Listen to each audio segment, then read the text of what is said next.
तो शुरुआत में हम देखते हैं कि तैंगिया यूहा को श्रेक एकेडमी में एडमिशन करवाने के लिए लेके आई है और बोलती है कि श्रेक एकेडमी पूरा वर्ल्ड में सबसे ज़्यादा बेस्ट है, जिसकी वजह से वहाँ पर बेई बोलता है यहाँ का स्टूडेंट बेस्ट नहीं दी बेस्ट है। जिसके बाद वहाँ पर यूहा पूरा सिटी को देख के काफ़ी ज़्यादा चौंक जाता है कि तभी वहाँ पर तैंगिया बोलती है मैंने जो तुम्हें सरप्राइज़ के बारे में बताई थी दरअसल वे तुम्हारा एडमिशन है। दरअसल तांगसर भी यहीं से ही ग्रेजुएट हुआ था और जब वो तांगक्लान बनाया था तब वहाँ पर लगभग सारे स्टूडेंट तांगक्लान ज्वाइन किए थे और इसीलिए उन सारे लोगों को रिलेशनशिप को आज तक प्रिजर्व करके रखा गया है। इसकी वजह से श्रेक एकेडमी हर साल तांगक्लान को एक फ्री एडमिशन देता है और इस बार ये एडमिशन तुम्हारे लिए है, जिसकी वजह से वहाँ पर यूहाओ काफ़ी ज़्यादा एक्साइटेड हो जाता है। जिसकी वजह से वहाँ पर बेई बोलता है कि तुम्हें यहाँ पर ज़्यादा एक्साइटेड होने की कोई भी ज़रूरत नहीं है,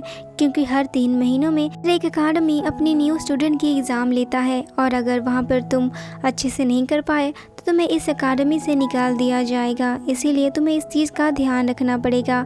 कि तभी वहाँ पर यूहा बोलता है कि मैं पूरी कोशिश करूँगा, जिसकी वजह से वहाँ पर तैंगिया काफ़ी खुश होती है और उसे गिफ्ट के तौर पे स्टोरेज सोल गाइड देती है, जिसकी वजह से फ्यूचर में यूहा उसे इस्तेमाल कर पाएगा और काफ़ी सारा सोल को इसमें कलेक्ट कर पाएगा। जिसके बाद वो तीनों मिलकर सिटी के अंदर जाते हैं, जहाँ पर कि तरह तरह के नई टेक्नोलॉजी देख के यूहा काफ़ी ज़्यादा चौंक जाता है और वो काफ़ी ज़्यादा एक्साइटेड होता है, क्योंकि वो ड्यूक के राज्य में ऐसा कुछ भी नहीं देखा था, जिसकी वजह से वो काफ़ी ज़्यादा एक्साइटेड होता है। जिसकी वजह से वहाँ पर बेई बोलता है कि दरअसल श्रेक स्कूल पिछले 4000 साल पहले एक वॉर से जनरेट हुआ था, जो कि सन मून कॉन्टिनेंटल और डिलाओ कॉन्टिनेंट के बीच हुआ था। के बाद वहाँ पर बेई बोलता है कि 4000 साल पहले सन मून कॉन्टिनेंट डिलाओ कॉन्टिनेंट के साथ टकरा गया था, जिसकी वजह से वहाँ पर डिलाओ कॉन्टिनेंट को वॉर करना पड़ा था, जहाँ पर सन मून एम्पायर के साथ साथ तांगक्लान भी हार गया था। जिसकी वजह से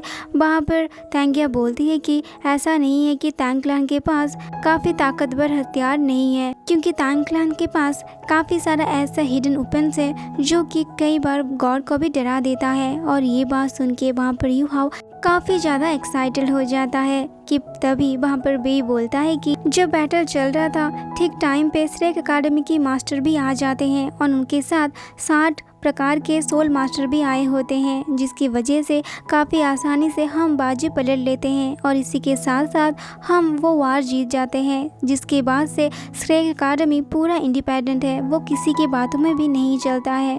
लेकिन उस वार के बाद से तांगक्लान का भी डिक्लाइन होना शुरू हो गया। कि तभी वहाँ पर यूहा पूछता है कि क्या सोल गाइड वेपन्स इतना ज़्यादा पावरफुल है।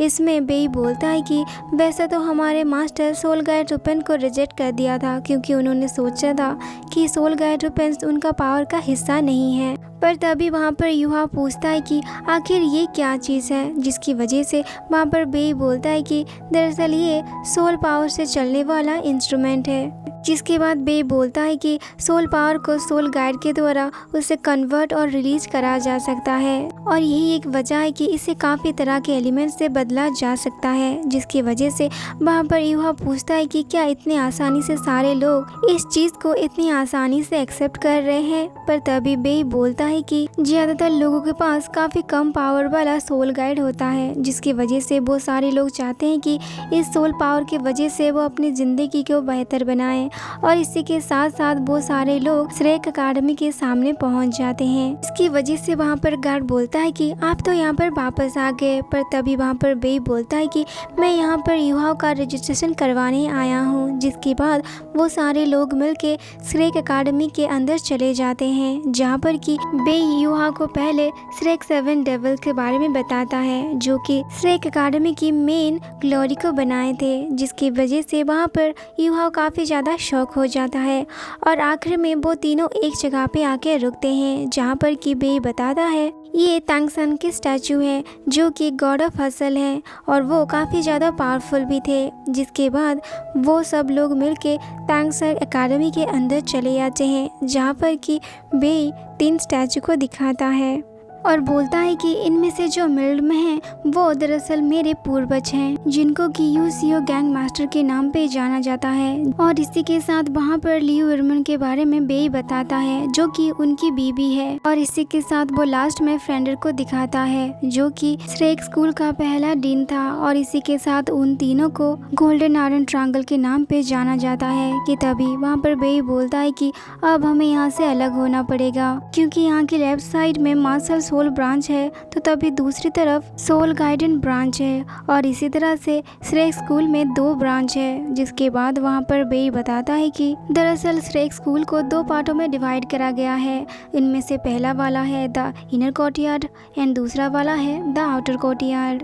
जिसके बाद वहाँ पर बेई बताता है कि आउटर कोर्टयार्ड में टोटल 6 साल होते हैं, जिसके बाद ही तुम इनर कोर्टयार्ड में एंट्री कर पाओगे। जिसके बाद वहाँ पर बेई हाइसल island and golden ascent tree के मोस्ट ब्यूटीफुल लैंडमार्क को दिखाता है और बोलता है कि दरअसल इनर कोर्टयार्ड के सारे स्टूडेंट ही श्रेक स्कूल की ओरिजिनल स्टूडेंट हैं, क्योंकि श्रेक अकादमी की मोटो मॉन्स्टर को एक्सेप्ट करना है। पर तभी वहाँ पर तैंगिया बताती है कि दरअसल हम आउट कोर्टयार्ड के 3rd ईयर स्टूडेंट हैं और कुछ सालों के बाद हम दोनों भी इनर कोर्टयार्ड की एग्जामिनेशन के लिए चैलेंज करेंगे। पर तभी वहाँ पर युहा सोचने लगता है कि ये दोनों तो इतना ज़्यादा पावरफुल हैं, पर इतने के बावजूद भी क्या वो दोनों इनर कोर्टयार्ड के स्टूडेंट नहीं हैं। पर तभी वहाँ पर बेई बोलता है कि इनर कोर्टयार्ड का स्टूडेंट होना इतना ज़्यादा आसान नहीं है। हज़ारों लाखों में सिर्फ एक ही इनर कोर्टयार्ड में जा पाता है। जब मैं स्टार फॉरेस्ट में अकेला सोल रिंग ढूंढने के लिए गया था, वहाँ पर मैं इनर कोर्टयार्ड के एक स्टूडेंट से मिला था,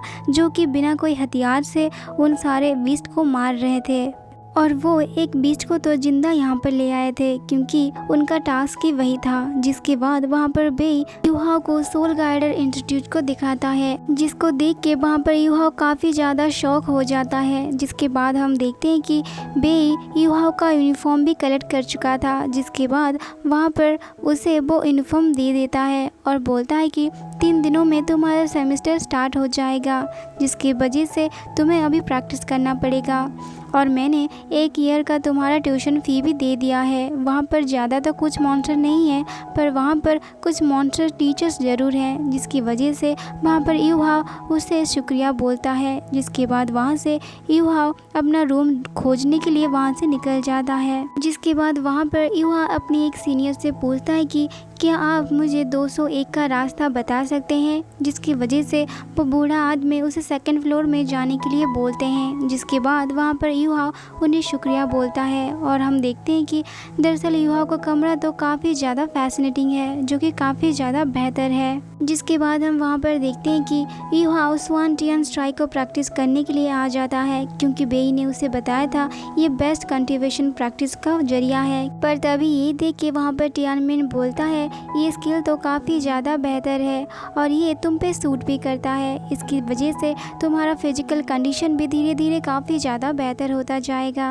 और ये तुम्हारा स्पिरिट और मार्शल सोल के लिए भी काफ़ी ज़्यादा बेहतर है। जिसके बाद वहाँ पर टियानमेन बताता है कि ये दोनों कॉम्बिनेशन तुम्हारे लिए काफ़ी ज़्यादा अच्छा है। इसकी वजह से वहाँ पर युहा बोलता है कि मैं ये पूरा जी जान लगा के प्रैक्टिस करूँगा। जिसकी वजह से वहाँ पर टियानमेन बोलता है कि वैसे तो मैं अब सोने के लिए जा रहा हूँ, पर जब तुम ब्रेक थ्रू करोगे तब मैं जग जाऊँगा। और इसी के साथ साथ टियानमेन की बात सुनने के बाद युहा भी वहाँ से जग जाता है, क्योंकि उसे काफ़ी ज़ोरों से भूख लगा था। जिसके बाद वो अपना यूनिफॉर्म पहन के खाना खाने के लिए जाता है, पर उसके पास काफ़ी सारा कॉइन्स नहीं होता है, जिसकी वजह से वो काफ़ी सारा डिलीशियस खाना नहीं खा सकता है। जिसकी वजह से वहाँ पर युहा डिसाइड करता है कि जब स्कूल ओपन हो जाएगा वो सारा टास्क ले लेगा और इसी के साथ जब वो अपना टास्क कंप्लीट कर लेगा उससे थोड़ी सी कॉइन मिल जाएगी। और जब वो ये सोचते हुए बाहर आ रहा था तब वो देखता है कि उसकी रूममेट आ गया है, जिसकी वजह से वो रूम खोलने के लिए जाता है। पर तभी वहाँ से एक काफ़ी खूबसूरत सी लड़की निकलती है, जिसको देख के युहा का पूरा होश उड़ जाता है। और इसी के साथ ये एपिसोड यहीं पर ही एंड हो जाती है। मिलते हैं आप सबसे नेक्स्ट एपिसोड में।